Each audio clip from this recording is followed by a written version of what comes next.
Hello friends, मैं मोनिका आपका अपने परिवार एग्जामपुर में बहुत स्वागत करती हूँ। मैं आपके लिए सिर्फ पहले एक लाइन बोलना चाहूँगी कि आगे बढ़ने के लिए हमेशा अपने रास्ते को खुद चुनें। ठीक है, अपने बनाए रास्ते पे अगर आप चलते हैं तो आप है ना अपनी मंजिल तक पहुँच जाते हैं। दूसरों की अगर आप ये करते हैं कि दूसरा उस रास्ते पे जा रहा है, हमें भी उसी रास्ते पे जाना चाहिए, तो ये आपके लिए क्या होगा, एक तरह से भेड़ चाल हो जाएगी। ये नहीं है कि जिस रास्ते पे सभी जा रहे हैं हमें उसी रास्ते पे जाना चाहिए। हम चाहे यूनिक रास्ते पे चलें, लेकिन वो रास्ता हमारे आत्मविश्वास से होके जाना चाहिए, हम उस पर डिपेंड होने चाहिए। ठीक है, तो यहाँ पे मैं आपको आज जो कराने वाली हूँ वो है some important article related to president of India, यानी कि भारत के राष्ट्रपति से रिलेटेड जितने भी आर्टिकल हैं। ठीक है, भारत के राष्ट्रपति से रिलेटेड जितने भी आर्टिकल हैं आज आपको उनके बारे में जानकारी दी जाएगी। तो ये छोटा सा पॉलिटी का चैप्टर है, इसके बारे में आपको मैं बता रही हूँ। ठीक है, आज हम पॉलिटी कर रहे हैं तो पॉलिटी को आज आप अच्छे से करिएगा, क्योंकि यहाँ से आपको प्रेसिडेंट से रिलेटेड कोई भी आर्टिकल जो है छूटने वाला नहीं है और ना ही छूटना चाहिए। ठीक है, तो चलिए स्टार्ट करते हैं। प्रेसिडेंट ऑफ इंडिया, यहाँ पे प्रेसिडेंट ऑफ इंडिया की बात करेंगे, राष्ट्रपति की बात करेंगे। जो इंग्लिश में लिखा हुआ है, जिनको इंग्लिश से प्रॉब्लम है कोई नहीं, मैं हिंदी में उसका मतलब ट्रांसलेशन करूँगी। राष्ट्रपति जो है वो हमारा आर्टिकल नंबर कितने में आता है, 52 में आता है, और ये पार्ट 5th में आता है। ठीक है, कौन से पार्ट में आता है, पार्ट 5th में आता है। फॉर्मेशन जो हुई थी इसकी, जो कॉन्स्टिट्यूशन ऑफ इंडिया यानी कि भारत के संविधान के अंतर्गत आया था, वो 26 जनवरी 1950 को आया था। आर्टिकल 52 से लेके 78 तक आता है, इसमें 61 तक बताया गया है क्योंकि ये लगातार हैं।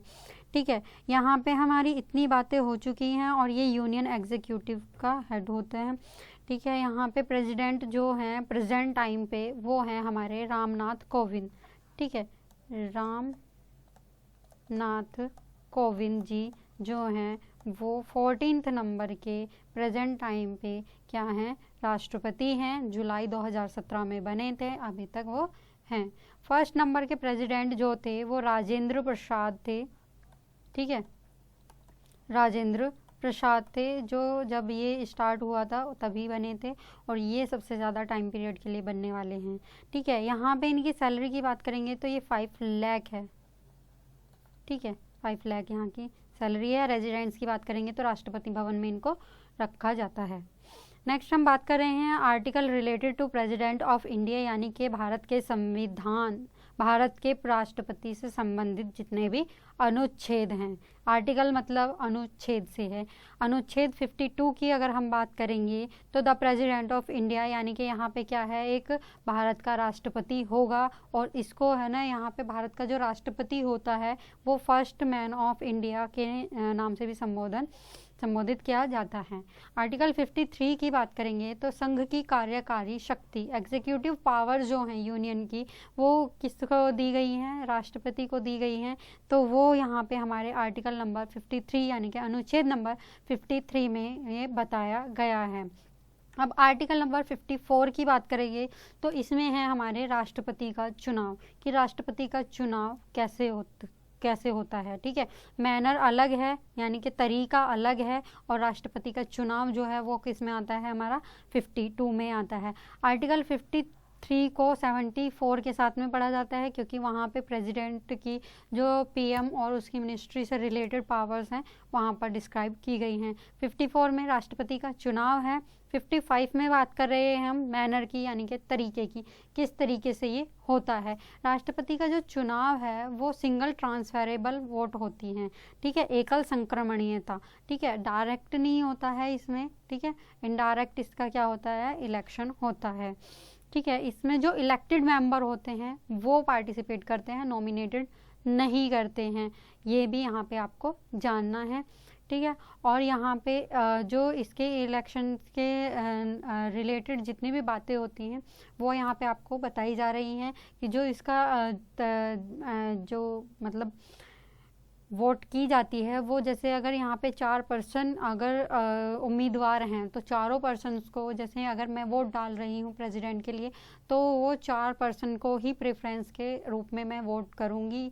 किसी को फर्स्ट नंबर पे, किसी को सेकंड पे, किसी को थर्ड पे, किसी को फोर्थ पे। वोटिंग चारों को ही करनी है, लेकिन करनी क्या है, प्रेफरेंस के हिसाब से, फर्स्ट सेकंड थर्ड फोर्थ के हिसाब से। ठीक है, तो ये जो आपको डिटेल में है ये आपको हमारे नितिन सर जो हैं पॉलिटी के हैं वो समझाएंगे। यहाँ पे आपको क्या याद करने हैं, उनके आर्टिकल याद करने हैं। ठीक है, अब हम नेक्स्ट बात करेंगे 56 आर्टिकल की, यानी कि अनुच्छेद 56 की बात करेंगे। तो यहाँ पे अध्यक्ष पद का कार्यकाल होता है, ऑफिस का कार्यकाल जो कि कितना होता है, 5 साल का होता है। ठीक है, नेक्स्ट हम बात कर रहे हैं 57 की। 57 में ये दिया गया है कि री इलेक्शन के लिए, पुनः चुनाव के लिए पात्रता के लिए क्या एलिजिबिलिटी होती है, पात्रता के लिए क्या जरूरी होता है, ये इसमें बताया गया है। ठीक है, आर्टिकल 58 की बात करें तो qualification for the election of the as president, president के लिए इलेक्शन के लिए क्या योग्यता होनी चाहिए, क्या ऑफिस का उसका पद जो है ऑफिस उसका कैसा होना चाहिए, मतलब कि कार्यकाल की स्थिति जो है वो 59 में जो दी गई है वो भी यहाँ पे इसमें डिस्क्राइब की गई है कि वो किसी लाभ के पद पर नहीं होना चाहिए। ठीक है, और राष्ट्रपति के चुनाव के लिए योग्यता यही है कि उसकी एज से, उसकी मतलब ऑफिस से, ये सब चीज़ें उसमें देखी जाती हैं राष्ट्रपति के चुनाव की योग्यता में। ठीक है, यहाँ पे 59 में आपसे बात की है कि राष्ट्रपति के कार्यकाल की स्थिति क्या है। ठीक है, कार्यकाल की कार्यालय की स्थिति क्या है ये आपको यहाँ पे बताना है। आर्टिकल 60 में बात करेंगे तो शपथ के बारे में बात की जाएगी। शपथ कौन दिलाता है, आर्टिकल 60 के तहत राष्ट्रपति को शपथ जो दिलाता है वो चीफ जस्टिस ऑफ इंडिया होता है, या कि मुख्य न्यायाधीश ऑफ सुप्रीम कोर्ट जो भी होता है वो इनको क्या कराता है, शपथ दिलाता है। नेक्स्ट है हमारा महाभियोग प्रक्रिया, इम्पीचमेंट प्रोसेस। इम्पीचमेंट जो है वो राष्ट्रपति को जो हटाया जाता है वो इम्पीचमेंट की प्रोसेस के द्वारा ही हटाया जाता है। और ये इन पर इम्पीचमेंट का जो महाभियोग का जो प्रक्रिया है वो सिर्फ एक ही केस में लेके आई जा सकती है, जब राष्ट्रपति हमारे संविधान का उल्लंघन करेगा तो। ठीक है, बाकी कोई भी केस हो उसमें इनके लिए महाभियोग की प्रक्रिया नहीं लाई जाती है। ठीक है, ये इनके पास में होती है। बाकी ये जो हैं तीनों आर्मी सेना के जो हैं हेड भी होते हैं, इनके पास पार्डन पावर होती है, पॉकेट वीटो होती है, अध्यादेश जारी करने की भी इनके पास में क्या होती है, शक्ति होती है।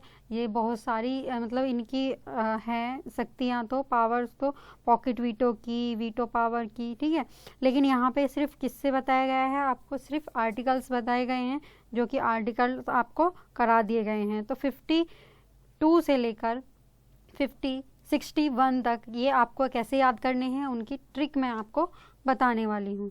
ठीक है, यहाँ पे आपको 52 से याद रखना है प्रेसिडेंट, फिर याद रखना है एग्जीक्यूटिव। इस तरह से एक लाइन में याद करेंगे, president, executive, election, manner, term. यहाँ से ये 5 आर्टिकल आपको एक साथ याद हो जाएंगे। किस तरह से, president, executive, election, manner, term.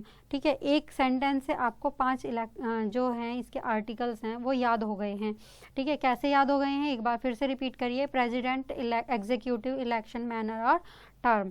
ठीक है, यहाँ पे फिर हम बात करेंगे 57 से 61 की। तो यहाँ पे क्या है, eligibility, qualification, condition, auth, impeachment.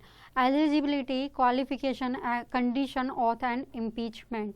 तो यहाँ पे अब जब इन सब वर्ड्स को एक साथ एक सेंटेंस के फॉर्म में लिख के जब आप इनको याद करेंगे तो प्रेसिडेंट से रिलेटेड ये 10 के 10 आर्टिकल आपको क्या हो जाएंगे, बहुत अच्छे से याद हो जाएंगे। फिर आपसे जो आर्टिकल के रूप में जो क्वेश्चन पूछा जाएगा वो आप नहीं भूलने वाले हैं। तो मेरी यही कोशिश है कि आपको प्रेसिडेंट से रिलेटेड कोई भी आर्टिकल आप ना भूलें। और अगर आपको ये याद नहीं हुआ है तो प्लीज़ दोबारा से इस वीडियो को देखें, और जिनको ये वीडियो अच्छी लग रही है वो एक बार लाइक ज़रूर कर दें। इससे अलग भी मैं आपको कुछ आर्टिकल्स बता देती हूँ, जैसे कि 62 की बात करें तो वैकेंसी की बात की जाती है 62 में, यानी कि उसका ऑफिस जो है प्रेसिडेंट का वो कब तक खाली रह सकता है। 65 की बात करेंगे तो वाइस प्रेसिडेंट जो है वो प्रेसिडेंट की तरह किस तरह से एक्ट करता है उसके बारे में बात की जाती है। 71 में जो है वो इलेक्शन ऑफ प्रेसिडेंट का जो मैटर है रिलेटिंग उसके बारे में बात की जाती है, ठीक है, ये होती हैं। और 72 में इनकी पार्डन पावर के बारे में है। 74 में मैं बता ही चुकी हूँ काउंसिल ऑफ मिनिस्टर के बारे में है, ठीक है। ये सब चीज़ें आपको इनके बारे में पता होनी चाहिए, ठीक है। 111 जो है उसमें ये बिल पास करने की इनके पास में असिस्टेंट होती है। 112 में यूनियन बजट जो पेश किया जाता है, एनुअल फाइनेंस स्टेटमेंट जो होता है वो 112 में है, यानी कि 112 में है। 123 में जो पावर है प्रेसिडेंट की वो ऑर्डिनेंस पावर है, यानी कि अध्यादेश जारी करने की पावर है, ठीक है। और जो 143 है, 123 एंड 143 दोनों ही इम्पॉर्टेंट है। 123 जो है अध्यादेश जारी करने के लिए है। 143 में ये कहता है कि पावर जो है प्रेसिडेंट की वो सुप्रीम कोर्ट से क्या कर सकता है, सलाह कर सकता है, ठीक है।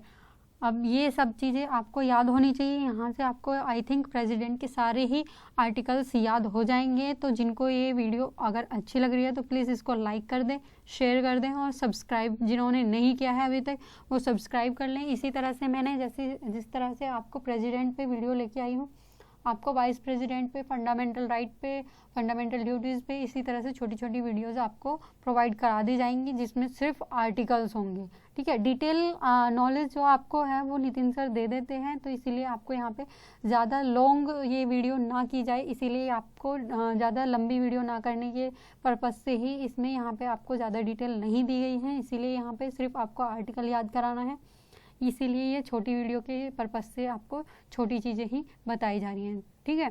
तो अगर आपको ये वीडियो अच्छी लग रही है तो प्लीज़ ज़रूर लाइक कर दें। एंड ये लास्ट था। Thank you for watching this class. Please like, share and subscribe to our channel, our family exam port, ठीक है। Thank you for